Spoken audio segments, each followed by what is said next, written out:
Hello everyone, today వచ్చేసి మెంతి ఆకుపప్పు ఎలా చేయాలో చూద్దామండి. శుభ్రంగా క్లీన్ చేసి పెట్టుకున్న మెంతి ఆకుని, అలాగే పచ్చిమిరపకాయలు, టమోటాలు, అలాగే ఉల్లిపాయలు, వెల్లుల్లి అండి. పచ్చిమిరపకాయలు, టమోటాలు, ఉల్లిపాయలు కట్ చేసి పెట్టుకోవాలి. తర్వాత 1 కప్పు కందిపప్పు తీసుకోవాలి. తర్వాత మెంతి ఆకుల్ని కట్ చేసుకోవాలండి. శుభ్రంగా క్లీన్ చేసిన మెంతి ఆకుని ఇలా చిన్నగా తరుక్కోవాలి. తర్వాత ఇవన్నీ వేసేయాలన్నమాట. ఇంతకుముందు చూపించిన మిరపకాయలు, పచ్చిమిరపకాయలు, టమోటాలు, తర్వాత కొంచెం ధనియాల పొడి, పసుపు, ఉప్పు కూడా వేసేసుకోవాలి.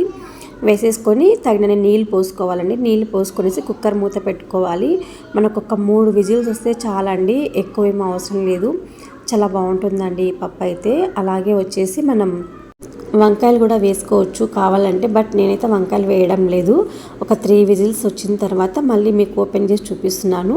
ఇంకా కొద్దిగా వాటర్గానే ఉంది కదా, ఈ వాటర్ అంతా ఒక పక్కన వంపేసుకోవాలి. ఇప్పుడు మనం పప్పు ఎనుపుకోవాలండి. మనం పప్పు గుత్తితో పప్పు ఎనుపుకున్న తర్వాత మనకు కావాలంటే ఈ వాటర్ ఎంత కావాలంటే అంత వేసుకోవచ్చు. మనం ఏమంటే నాకు ఎక్కువ కావాలనేసి మొత్తం వాటర్ వేసాను. ఇలా ఉంది. తర్వాత పోపు పెట్టుకోవాలండి.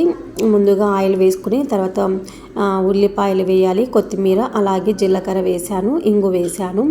వేస్తే బాగుంటుంది, ఇంగు వేస్తే టేస్ట్ బాగుంటుంది. పెనిపిన పప్పులోకి వేసేసాను. చాలా బాగుంది పప్పు అయితే. మీరు కూడా ట్రై చేయండి. వీడియో నచ్చితే లైక్ చేయండి, షేర్ చేయండి, సపోర్ట్ చేయండి. థ్యాంక్స్ ఫర్ వాచింగ్ అండి.